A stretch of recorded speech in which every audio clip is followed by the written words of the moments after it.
Let's be honest.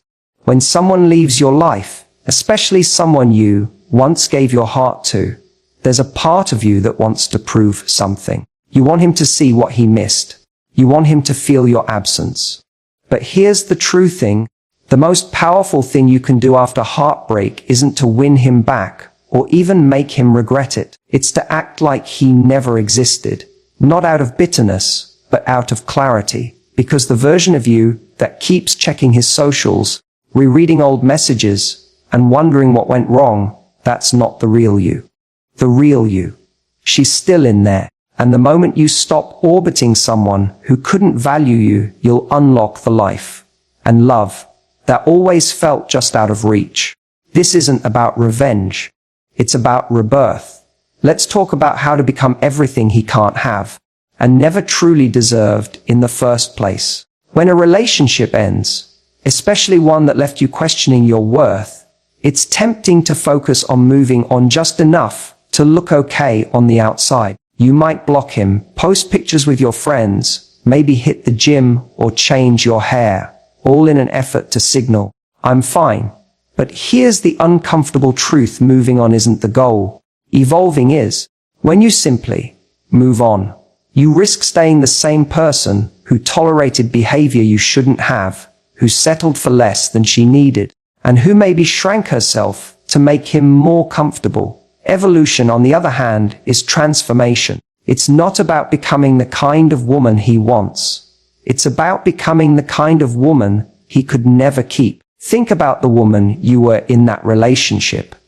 The way you gave your energy, the way you compromised, the way you may have overlooked your own needs just to keep things peaceful or avoid losing him. It's not that there was something wrong with you. Far from it. You were loving, loyal, and committed.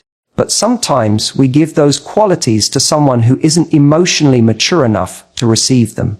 And instead of recognizing that mismatch, we internalize it. We start to believe we need to be more chill, more sexy, more understanding, less demanding. But here's the shifting: when you evolve, you stop molding yourself to someone else's comfort zone.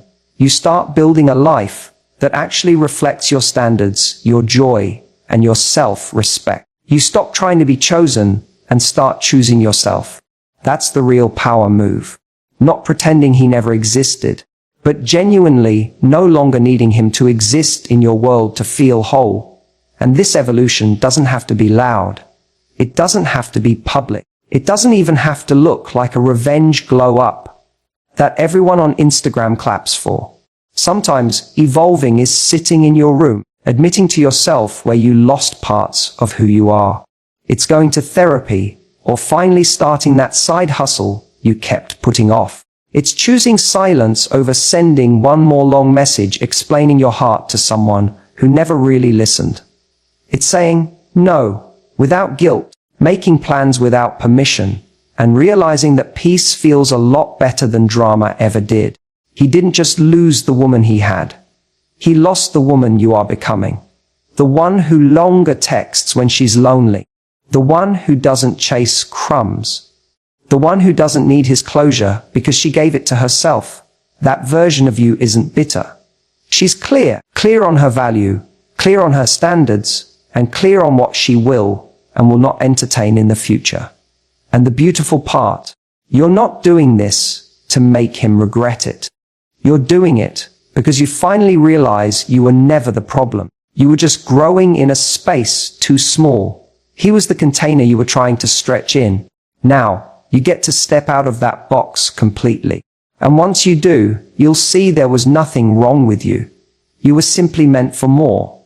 So no, you're not just moving on. You're evolving. And that's what makes you everything he can't have. Not because you're unavailable, but because the person you're becoming wouldn't choose him again. And that is your power. One of the most dangerous things we do after a breakup is romanticize the very relationship that left us feeling unseen, unheard, or not enough. It doesn't happen all at once. It sneaks in through little flashbacks, a song, a scent, a message you almost send but don't. And suddenly, your mind starts editing the past, like a highlight reel, the laughs you shared, the way he looked at you that one night, The conversations that felt like you were the only two people in the world. You focus on the 10% that felt magical and conveniently push aside the 90% that made you question yourself. That's not memory. That's emotional manipulation. Only this time, you're doing it to yourself. When you replay a relationship like that, you're not remembering it. You're curating it. You're picking the best scenes, the most flattering angles, and cutting out the parts that made you feel small. You leave out the nights you waited for a reply that never came. The way he shut down every time you brought up something real. The way he made you feel like your standards were too high or your needs were too much. All of that gets edited out in favor of the version where he was almost what you needed, almost ready, almost enough. But here's the hard truth. Almost is never enough. Not for someone who's ready for real. You're not missing him. You're missing the idea of him. The potential you saw, the future you hoped for, the way it could have been if only he had shown up differently. But loving someone for who they could be is a fast way to betray who you are. You don't fall in love with potential. You fall into disappointment when you keep waiting for someone to become what they promised, but never actually delivered. Every time you replay that highlight reel, you keep yourself stuck. You start questioning your decision to walk away. You start doubting whether it was as bad as it really was. And maybe you even consider reaching out, thinking, what if he's changed? But if someone couldn't meet you where you were when they had you, what makes you think they'll rise to meet you now that you're gone? This is where emotional discipline comes in. You have to train your mind to see the whole picture, not just the parts your heart misses. It's not about hating him. It's about being honest with yourself. Was he consistent? Did he truly listen? Did he make you feel safe, supported, chosen? Or were you constantly trying to prove your worth, walking on eggshells, or giving him yet another chance because you believed the story more than the reality?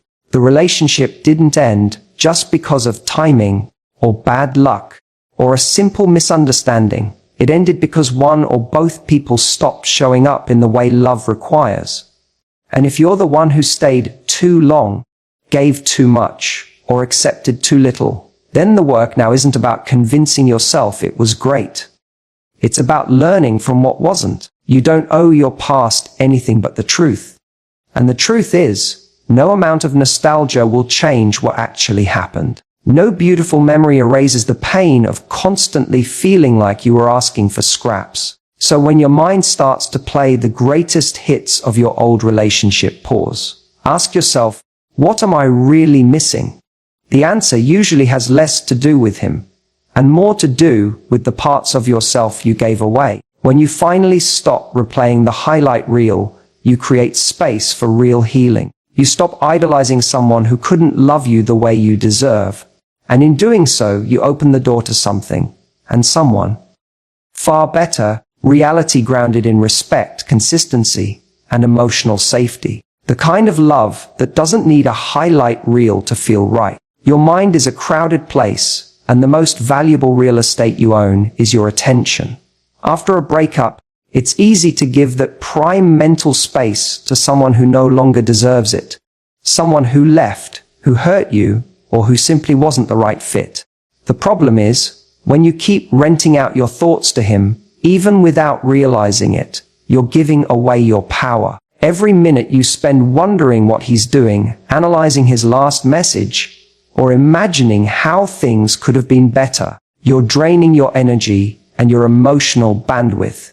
And that energy is precious. It's the fuel that builds your future, not replays your past. Reclaiming your mental space isn't about erasing memories or pretending it didn't happen. It's about deciding who gets to live rent-free in your head. And the simple truth is, he doesn't deserve that kind of residency. Holding on to thoughts of him is like carrying around a heavy backpack filled with rocks that slow you down.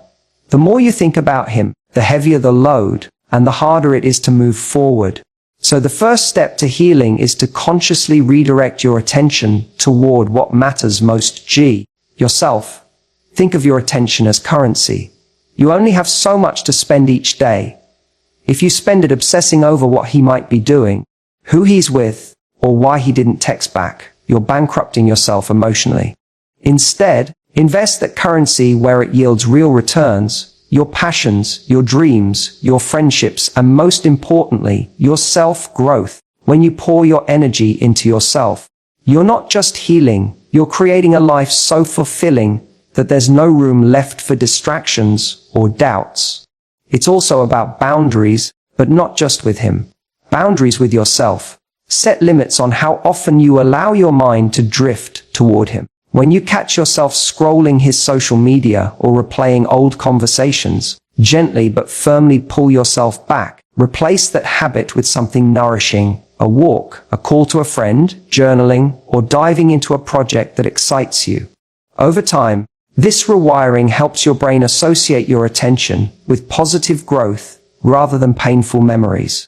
This process is more than just a mental shift, it's emotional self-respect in action.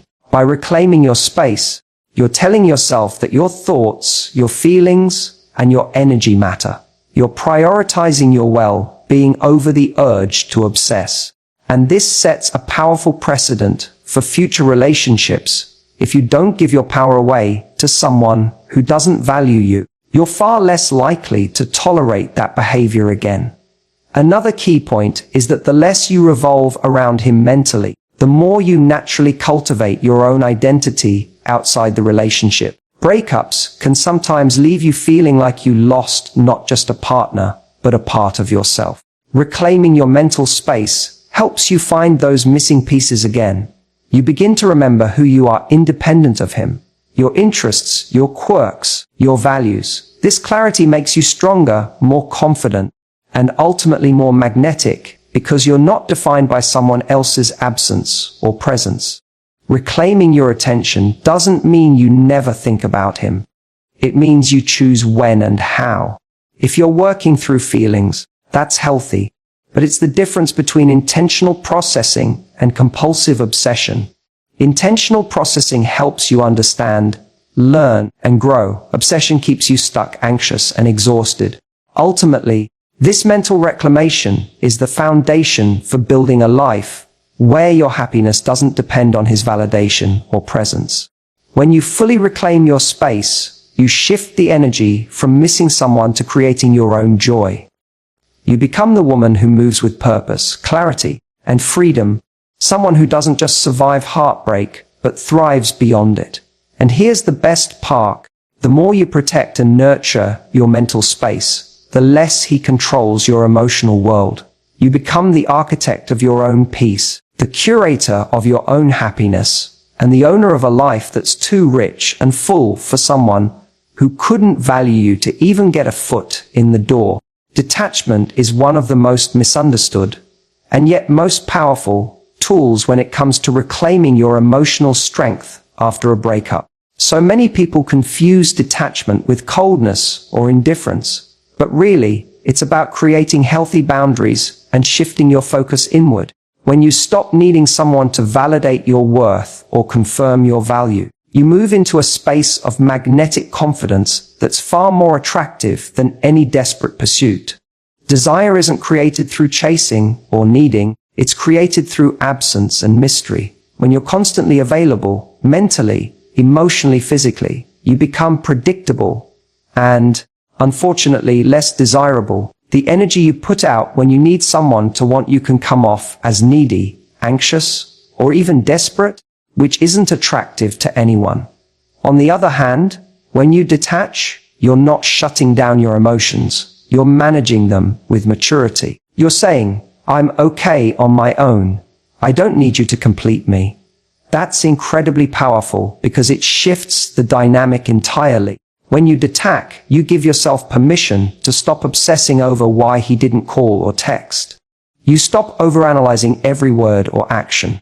You stop making yourself available on his schedule. Detachment means you recognize your value independently of his interest or attention.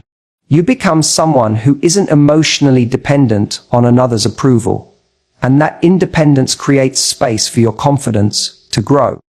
This isn't about pretending you don't care. It's about showing yourself you care enough to protect your peace. When you detach, you prioritize your emotional health over the urge to seek reassurance from him. Instead of wondering what he's thinking, you focus on what you want. You become the woman who chooses her own happiness, not the one who waits around hoping someone else will give it to her. And that shift is palpable. People can feel when you're grounded and secure in yourself. It's magnetic. There's a difference between coldness and detachment. Coldness is a defense mechanism. It's armor that keeps you closed off from connection and vulnerability. Detachment is clarity. It's a conscious choice to not get caught up in someone else's emotional roller coaster. It means you're able to love yourself enough to step back from the drama and chaos and say, I'm not going to lose myself trying to hold on to someone who doesn't want to hold on to me. When you operate from detachment, you're not trying to manipulate or punish. You're simply refusing to be emotionally available on demand. That boundary forces the other person to either step up or step out. And here's the kicker: the more you stop needing him, the more desire naturally grows in the space you create. Because desire thrives on challenge, mystery, and independence, not on dependence or neediness. In essence, detachment shifts the power dynamic. When you're emotionally available but not emotionally dependent, you become someone who is respected, admired, and yes, desired. You stop chasing validation and start giving yourself the validation you deserve. That's when you become the prize, not the pursuer. Detachment is also about reclaiming your identity. After a breakup, it's easy to lose sight of who you are outside of the relationship. But when you detach, you're actively reconnecting with yourself, your passions, your goals, your boundaries. You're investing your energy in things that light you up, rather than obsessing over someone who dimmed your light. This inner work builds resilience and confidence, which in turn makes you far more attractive, not just to others, but to yourself. Ultimately, detachment is about emotional freedom. It's about breaking the chains of needing someone else to feel whole. It's about stepping into your power, knowing you're enough exactly as you are. When you act from this place, the weight of your absence, you're not just becoming someone he can't have. You're becoming someone who can't be held back. And that's the kind of woman who attracts not just love, but the right kind of love. There's a common misconception that in order to win someone back or attract the right person, you need to change yourself. To be more likable, more accommodating, or even less, too much. But the truth is, love isn't about changing who you are to fit someone else's mold. It's about becoming the fullest, most authentic version of yourself. Raising your standards isn't about putting up walls or being unreachable. It's about knowing your worth and refusing to settle for anything less than what aligns with your true value. When you lower your standards, it's usually because you're trying to avoid loneliness, uncertainty, or the discomfort of being alone with yourself. You might convince yourself that a relationship with someone who doesn't truly respect or cherish you is better than no relationship at all. But settling in this way comes at a steep cost. You sacrifice yourself, respect, and diminish your potential for real happiness. It's like trying to live in a house that's too small for you. You might get by, but you're never truly comfortable, and you're constantly bumping against the walls. Instead of focusing on strategies to be more likable or appealing, the real work is upgrading your standards. What do you truly deserve? How do you want to be treated? What kind of love do you want to experience? When you clarify these things for yourself, you're no longer willing to settle for less. You begin to see red flags more clearly, recognize when someone isn't matching your energy, and step away from situations that don't nourish you. This shift doesn't mean you become picky or rigid. It means you become selective in a way that honors your emotional health. You stop tolerating inconsistent behavior, disrespect, or emotional unavailability. You start choosing relationships that support your growth, your happiness, and your sense of self. And the best part, when you're operating from this place of clarity, you don't have to try to be more likable because you're already radiating confidence in who you are. Authenticity becomes your greatest asset. When you stop performing for someone else's approval and start living in alignment with your values, your energy changes. People can sense it. You stop giving mixed signals or bending over backwards to fit someone else's idea of perfect. Instead, you show up fully as you. Flaws, passions, quirks, and all. That kind of realness is magnetic, and it attracts the kind of people who are ready to love you exactly as you are. It's also important to understand that raising your standards includes emotional boundaries. You might have been someone who accepted poor treatment because you didn't want to lose the connection. But when you upgrade your standards, you start setting clear limits. You communicate what is and isn't acceptable, and you're prepared to walk away when those boundaries are crossed. This isn't about being harsh or unforgiving. It's about self-respect and protecting your heart. When you stop adjusting your strategy to try and win someone over and instead focus on upgrading your standards, you create a powerful internal shift. The energy you put out changes from chasing and hoping to grounded confidence and self-assuredness. And here's a truth that's easy to overlook. The right person doesn't make you question your worth or your values. They affirm and celebrate them. So rather than trying to become someone you think he wants, become the woman who knows exactly what she deserves and refuses to settle for less. When you do that, you're not just raising your standards, you're raising your vibration. You're signaling to the universe and to everyone around you that you won't accept anything but the best, because you know you are the best. This mindset doesn't just change your dating life, it changes your entire life.